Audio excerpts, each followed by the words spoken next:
Hello, and welcome to Engage with Eagle Forum. I'm your host, Tabitha Walter, the political director of Eagle Forum.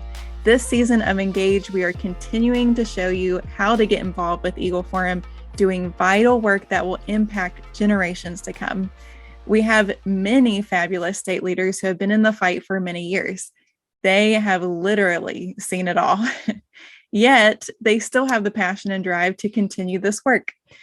I love to be around these ladies in hopes that some of their fire will rub off on me. So on that note, I have with me Tennessee Eagle Forum President Bobbie Patray. Welcome to the podcast. Oh, thank you so much for having me. This is exciting. It definitely is. You know, there are a lot of things that I love about you, Bobbie. You are classy. You can make friends with anybody. I mean, it's that good Southern charm that you have. You just buddy up with anybody who comes across your path, and you hold a whole wealth of wisdom. But perhaps one of your most outstanding qualities is this crazy amount of energy that you embody. I hear people call you the Energizer bunny all the time. So can you tell us what your secret is? Well, let's see. It's really funny that you bring that up, because sometimes when I'm down at the Capitol, and of course, I'm very short, and a lot of the guys that I walk by, I'll be hurrying by and they'll go, "There goes Bobbie, she's on a mission." But I don't know. It's like there's always something to do. There's always some place I want to be. There's always something I want to accomplish. And the Lord's blessed me pretty much with good health, except for a bad back. But I guess when I still walk 8,000 or 9,000 steps a day, I'm doing well with it. But yeah. I don't know. It's just that I like getting things done, and I like wasting time is one of the unforgivable sins in my never to be humble opinion. And I don't know. It's kind of a habit. I was at a meeting not too terribly long ago, and I'd left my back cushion in the car, and I went to get it, and I walked by a guy, and he grabbed me. He says, "I have never seen anybody walk as purposeful as you walk." So I think it's just a part of my makeup. Yeah. No, I think it helps that you just really love what you do. Yes. And you feel very purposed in it. So that's where the confidence comes from. So yeah, you're on a mission every time you're in that Capitol. And we'll talk a little bit more about that mission during this podcast episode. But first, let's hear how you became involved in Eagle Forum from the beginning. That is a quite interesting story. The wife of the principal of the Christian school that my daughter attended in Huntsville, Alabama, Westminster Christian School, thrust a wad of papers in my hand one day and said, "Here, take these and read them." And I saluted smartly and took them home and read them. And it was about the proposed Equal Rights Amendment to the Constitution. Now, you have to understand the background. I came from a totally apolitical family. I have no clue whether mother and daddy voted. I have no clue whether they were ever registered to vote. Politics was not a topic of conversation. I think I remember my daddy saying one thing that I think you could say had to do with politics in my whole life at home. I mean, I'm very serious about that. And so that was a world that I didn't even know existed. So I didn't have a background to be reading what I was reading and saying, "Oh yeah," And I read all that, and I thought, that's the stupidest thing I ever heard of, that isn't about equal rights for women, but it's about constituting a unisex society, which is very different from equal rights for women. And so, I'm looking around, I'm thinking, well, surely there's somebody out there that's going to, take the bull by the horns here and stop this. And actually, I don't quite remember how I got hooked up with some of the ladies in Alabama, but I did. And the next thing I know, I was lived in Huntsville, and the Capitol's in Montgomery. I was up at dark 30 getting on a bus in Huntsville to ride all the way down to Montgomery. And I don't remember what we did down there. I just remember getting back on the bus and riding all the way back to Huntsville. And it wasn't long after that till I started a chapter of Eagle Forum, Huntsville Eagle Forum, and was president of it. And I still laugh about that today, because it's hysterical. I had no idea what I was doing. and was president of that chapter of Eagle Forum. Let's see, that was probably mid 70s until we left there in 79. And then when I went to Kentucky, I started a Lexington chapter of Eagle Forum and was president of that until we left there in 86. And when we moved to Nashville in August of 86, Phyllis asked me to be president of the state of Tennessee Eagle Forum. And so I didn't have any better sense than to say, okay. And, I showed up down at the Capitol, and I could spell lobbyist, but I'm not sure I knew what one was. and it's just like, I don't know, it's a passion. It started out as a hobby, I guess, and it became an overt passion. And a number of years ago, I was down at the Capitol, down at the plaza, which is where the legislators' office used to be. And they weren't there. It was during the summer. I was going down there for a meeting, and I was walking down the hall. And it's one of those times when you hear yourself say something, but you didn't really think it. Mm-hmm. And I heard myself say out loud, I love this place. And I'm going, what? And the truth is I do. Uh-huh. Yeah. I totally feel you when you said you started the Eagle Forum chapter and you had no idea what you were doing. I felt like that when I was starting at Eagle Forum. I applied for the job and I talked a big talk during my interview, but then like actually doing the job, I'm like, oh my gosh, they're going to find me out. I don't know what I'm doing. But yes. but that's the great thing about the state leaders and the leadership at Eagle Forum is all of you ladies really bring us alongside of you.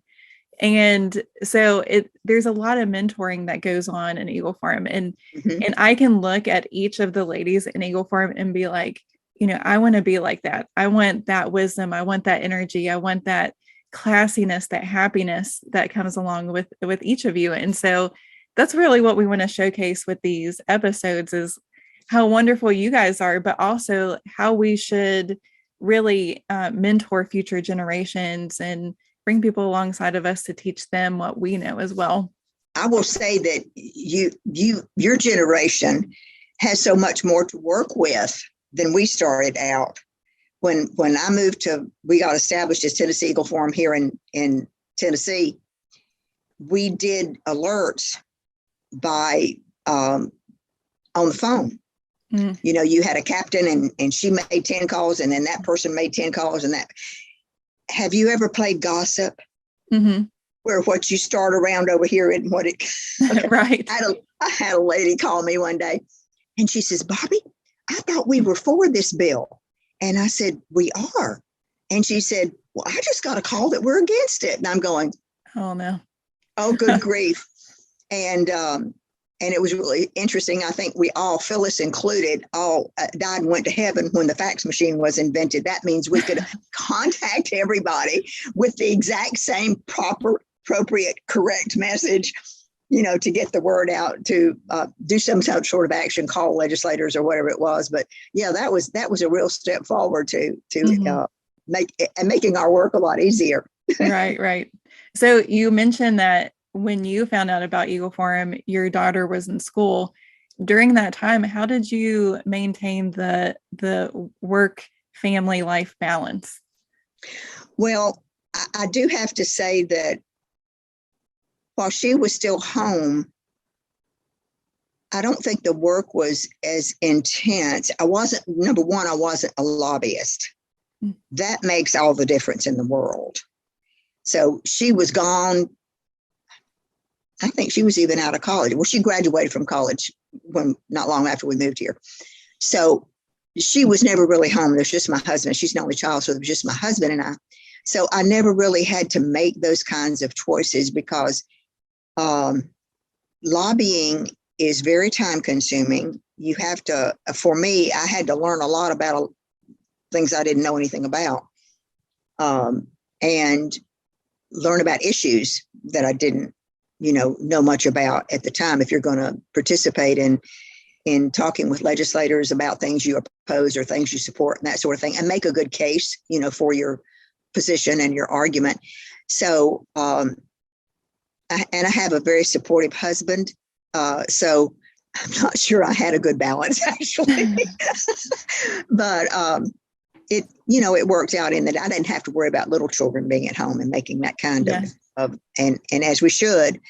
I was just talking to a mother yesterday that has a little boy, and she's expecting another one, and she was talking about what a little rascal he was. And I said, well, I always tell young mothers this: the days are long, the years are short. Mm-hmm.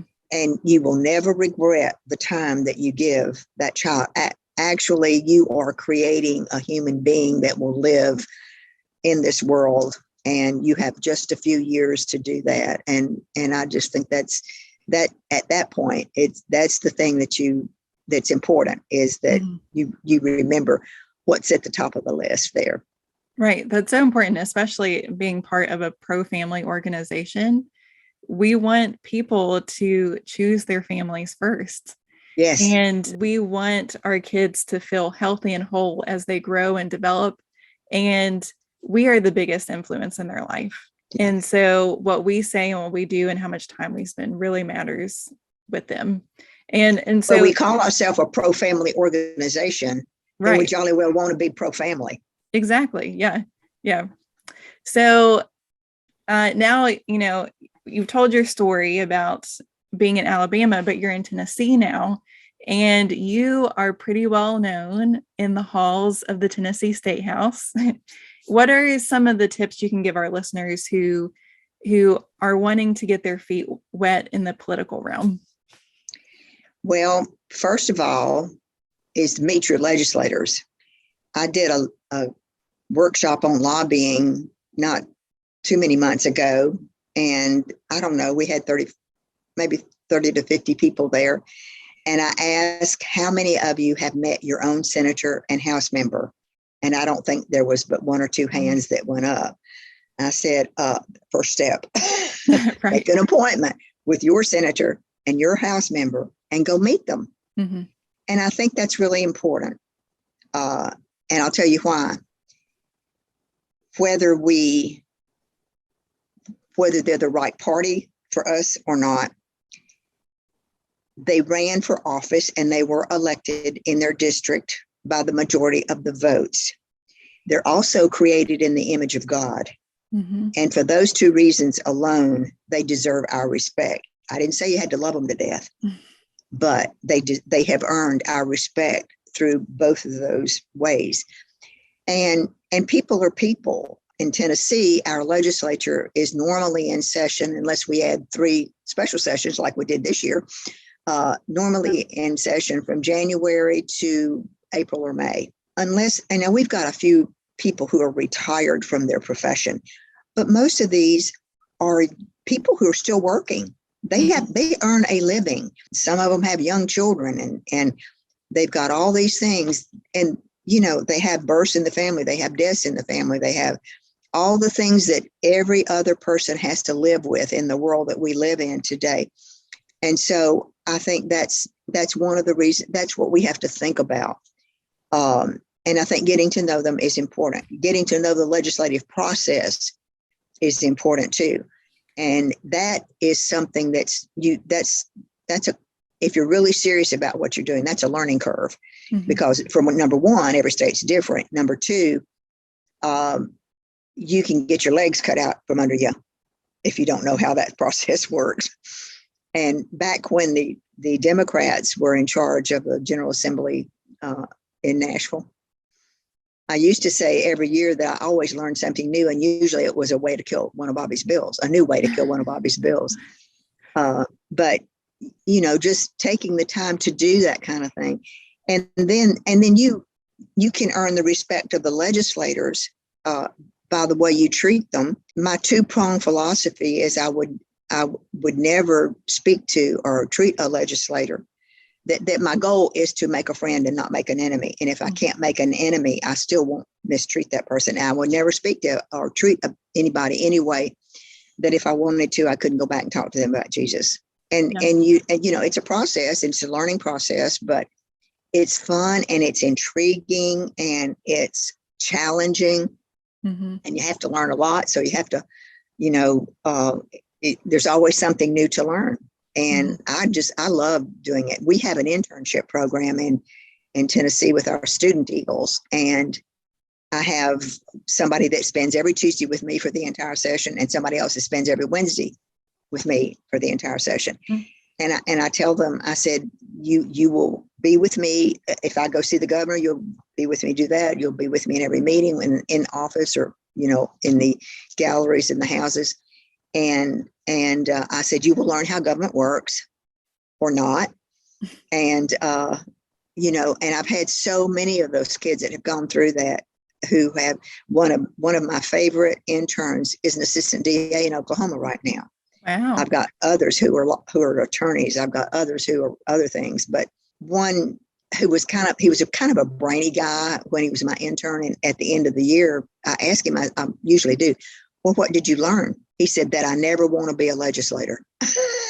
And I said, well, good. Now, And I said, so what do you want to do? He says, I want to be on the policy end of it. He says, I want to be the one that does the research and writes the policy papers. So good. That was a learning experience for him. Yeah. So I think the opportunity to influence young people is also something that I really love. I love being around young people. I've been invited, I think 5 years now, to be a speaker at the College Republicans annual convention. Nice. And that's, I just love that. Have fun doing it.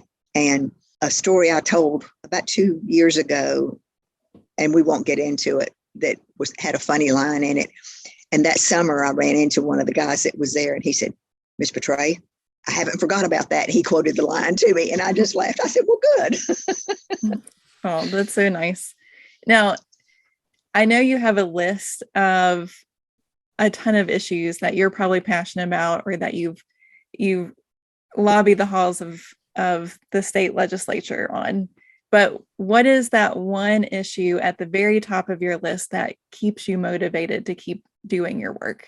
Oh, I think for me, like so many of us, it's a life issue. Killing babies is wrong, period. And I don't think there's any way to dress that up. And years ago, I think it was in 1992, we had a bill to do away. We were very brave, and we were courageous, and we had a bill to do away with abortion. And it was in a subcommittee, and I remember coming out of the subcommittee, and a reporter from the Memphis paper stopped me, and he says, Ms. Patray, he says, do you think that the two sides of this issue will ever be able to come to a compromise? And I said, well, let's see. You have a live baby, you have a dead baby. How is it you compromise on that? Right. Yeah. And he looked at me a minute, and there were tears in his eyes. And he said, thank you. And he walked away. I mean, and that's what we're talking about. Right. You can't half abort a baby. And I just saw something, I think in the last day or two, about the current number of babies that have been aborted. And you shake your head and you think, God's going to judge this nation. Mm-hmm. I think that's going to be a part of the judgment among some other things we've done and allowed to happen. But those little sweet ones are as important as everybody else. Yeah, a lot of the state legislatures have really taken a stance on the life issue. And we've seen that bubble up over the last few years. And now it's coming to the Supreme Court this year. And I think I'm hoping that we see a lot of good change over the next year, and even soften hearts towards that issue, because it can be really nasty. And so, we just want people to appreciate human life. And no matter if they grow up to be Republicans or Democrats, or your representative that you don't really care for, we still want them to have a chance at life. Yeah. And so, that's definitely a motivating issue for me as well. And I think that issue is a lot of the reason why people get involved in politics. So it's so important to learn about that and to be equipped. Eagle Forum has a lot of resources on that alone. Right. And I'm sure you do too, Bobbie. Yeah. Well, some other issues that, and it's like they change with the times. I mean, we've done We did a couple of years on pornography, trying to do that and limit that or try to clean up that mess. And we've done a lot of educational issues, including sex ed, but just other educational issues. We've done more recently done things with refugee resettlement and some of the things that happened here. Illegal immigration has been a huge issue in our state for the past couple of 3 years. Sex trafficking is a big issue. In fact, that was what I had a meeting at the Capitol today about. In fact, Tennessee has some of the best sex trafficking laws in the nation because of Representative Jim Coley, who unfortunately died this summer. He chose not to run for re-election because he was having some health problems. So he's not with us anymore, but he helped write some of the best sex trafficking laws in the nation. There's still some things we want to do and work with some other people on, and we're going to be doing that in this session. Of course, the Article 5 conventions on the Constitution have been a big issue for Eagle Forum for, I don't know how long that's been going on, a lot of years, but that's bubbled up here. I think it was in 2010 that we rescinded all of the calls that had been made back in the 70s here in Tennessee.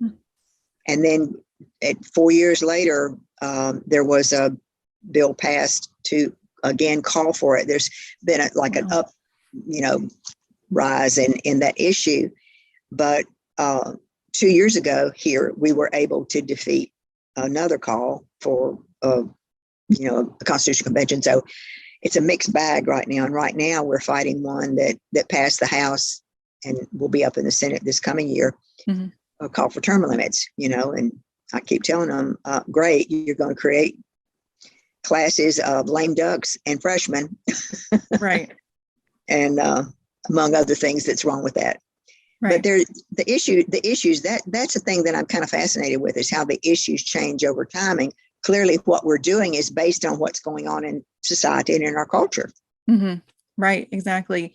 And Phyllis Schlafly, our founder, really had her thumb on those kind of issues. And she spoke so well on those issues. She made it so clear and succinct. And, if you just listen to what she said or read her writings, it's like, oh yeah, that does make a lot of sense.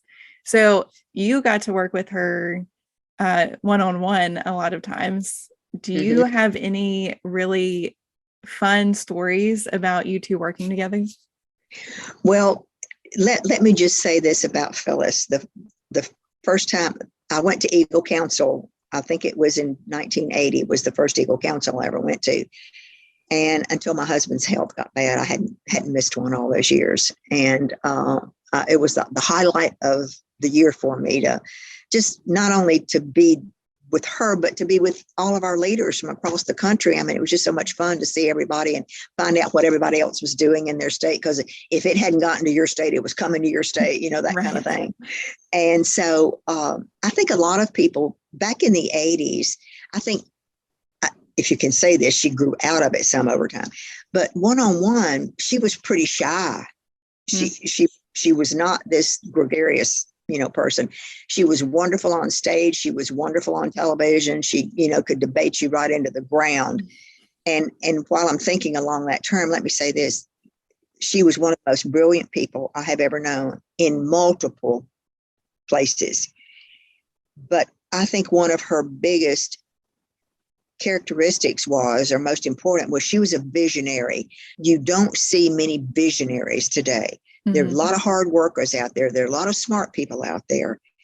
But it was like she was always a step ahead of what was going to happen. It was almost like she could see it coming and decide how best to meet it head on, or what needed to be put in place to plan for whatever that was coming our way. And so I missed her. And over the years, I got some of the sweetest notes from her. And one year when she was coming to one of our conferences, I picked her up at the airport and took her out to dinner the Friday night before the conference started on Saturday morning. And at the end of the meal, she ordered some coffee. And the waiter brought one of those little plastic cuppy things, she put it down, and she looked and she said, what she asked the waiter was, he didn't understand.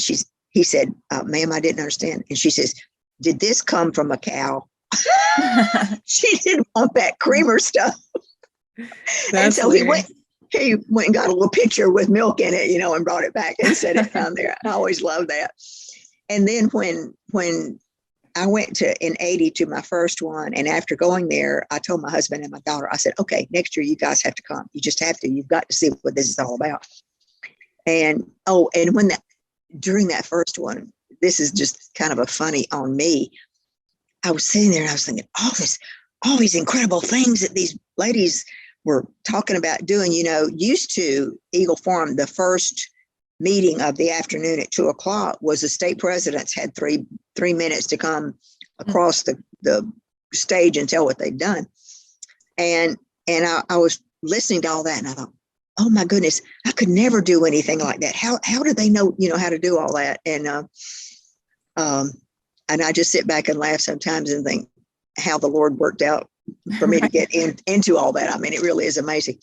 But anyway, so my husband and my daughter went with me that next year because we were living in Lexington then, so Kentucky, so we drove to DC.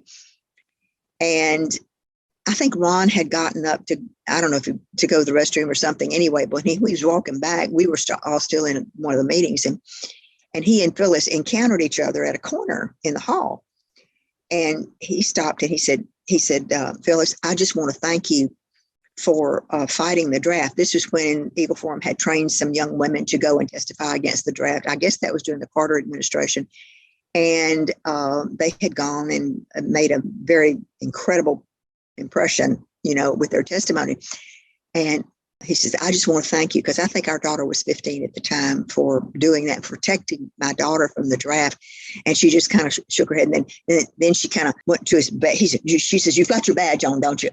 And we're just, she kind of was uncomfortable, I think, with compliments and that sort of thing, but she was truly a unique lady. And without her being present and doing what she did, this country would be different. And I say that with every fiber of my being. Mm-hmm. Yeah, it's really a shame that she's not in the history books. Yes. Yeah. And how many people have? It's up to us to keep talking about her legacy. Mm-hmm. How many people have we heard stand before Eagle Council and say it was something to the effect it was when they read A Choice, Not an Echo that they realized they were a conservative? Right. Yeah. Mm-hmm. It's amazing. Yeah. So, if you're listening to this podcast, that book's still available for you to get. So run out and get that today. I don't know. The new and improved version. Right. I don't know if it's on Amazon, but I'm sure it's through our Eagle Forum website. Well, it is out there because I had the pleasure of having lunch with the leader of Moms for Liberty here about a month ago. And the national president of that had been talking to a lady here in Tennessee and said that she had run across some stuff that Phyllis had written in the 80s. Oh, wow. About how to do something. Mm-hmm. And they were going to use that as a guide to what they were trying to do.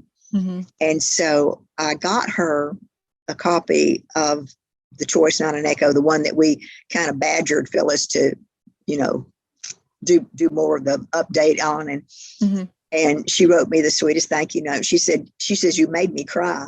No. And what's interesting about it is that she had been a B-1 bomber pilot. Wow. So, but yeah, we get the opportunity sometimes to push that on to the following generations, and it's a wonderful opportunity. Yeah, absolutely. So, for our listeners, Bobbie sends out an e-newsletter every single day, which is really impressive. I send out, a couple of my writings per week, but you don't miss a beat. You're on schedule every morning. So, well, it's 3 days a week now. We do Monday, Wednesday, and Friday. Okay. And then when the legislature's in session, I do a legislative update every Saturday morning that tells people what bills are moving, what committees are moving, who it is that they need to be in touch with, what the message is. And again, thank goodness we're not doing that by phone trees anymore. Right. And you even put some federal news in your letters also, as well. Always. Yeah. So if our listeners wanted to get that newsletter, how would they get it? Go to tneagleforum.org and open that up and click on register here, and we'll get it right to you. Perfect. And is that the same way that they can follow all of your efforts as well? Yeah. I've got a personal Facebook page, and then we've got a Tennessee Eagle Forum Facebook page. And so a lot of stuff goes on there. And we send out alerts on federal legislation too. Our system connects them to their own U.S. senator or a state representative or state congressman. And then also we can do that here in the state, but usually it's just one or two or three people on a committee that need to be contacted. And I'll normally just put their email address in there and try to get, and that's the thing is that there are two things that are important. And I tell people in election cycles, elect good people, make my job easier. Right. Yeah. And the other thing is get them elected, but then hold their feet to the fire. Mm-hmm. Because if they say that they're going to do X, Y, Z, then if you don't pay attention to what they're doing, how do you know whether they did X, Y, Z right. when the next election cycle comes around? Right. And now when you can do all this electronically, I mean, it really is magic. When I first started down there at the legislature to read bills, I had to go sit in the library and look at the bills. The green ones were Senate bills. The yellow ones were House bills. And then I made a list of the ones that I needed a copy of. And then I took that list to the bill room, and they went through the bills and gave me the ones at 10 cents a page, by the way. Wow. And then I had to take them home, and I could read them and, see if they were actually something I could use. And our General Assembly website, Tennessee General Assembly, has won awards, and it really is. Of all, I've tried to use others that I didn't think were user friendly at all. Ours is very user friendly, and to think that at 4:30 in the morning I can be sitting in my kitchen and doing research on legislation is just, I mean, it's a miracle. Right. It's a bona fide miracle. That's great. Well, this conversation has been awesome. And it's always fun talking to you, Bobbie. I mean, you're not only fun to talk to, but you just bring so much joy and encouragement, and the ins and outs of all the political stuff. You may not feel like quite everything at this point, but I mean, you're gold standards in my eyes. Thank you so much. Well, it's I do. I look back on it and I think of, number one, whoever thought this would last 35 years? Yeah. Whoever thought I'd get to 81? There's the other thing. But just how the Lord has opened doors for me to do this and given me the opportunity. I was walking across the plaza going to the Cordell Hall, which is the new office building for the legislators, towards the end of the legislative session this past year. And it was one of those things that came out of my mouth that didn't go through my brain. It was like, I was going to be an interior decorator. Yeah. It's like, really? Oh, well, that sort of didn't happen. Yeah. The paths that God sends us on, we just never know. That's right. We all had, different expectations in our mind, but whenever God sends us down a different path, it's so much better than what we plan for ourselves. Well, I tell people that the scripture that talks about whatever God calls you to do, he'll equip you to do. If you look real carefully, my picture's right by that scripture. Because I don't have any background, training, experience, or education to do what I'm doing. And that is the truth. Yeah. And that's a perfect scripture for people who are fired up or want to make a difference or want to make their voice heard, but they aren't quite sure how to get involved, or they feel inferior because it seems like everyone else knows more than they do. God equips us no matter whatever he calls us to, he equips us, like you said. And so I think that is the perfect note to end on. And thank you so much, Bobbie, for joining the conversation. It's been a really great conversation. Well, thank you so much for having me. Yeah. So our National Eagle Forum also sends out emails and alerts. So head on over to eagleforum.org afterward and sign up for those emails as well. Then please share and review our podcast so we can expand our efforts. And then make sure you're subscribed so you don't miss an episode. From your house to the State House to the White House, this is Engage with Eagle Forum.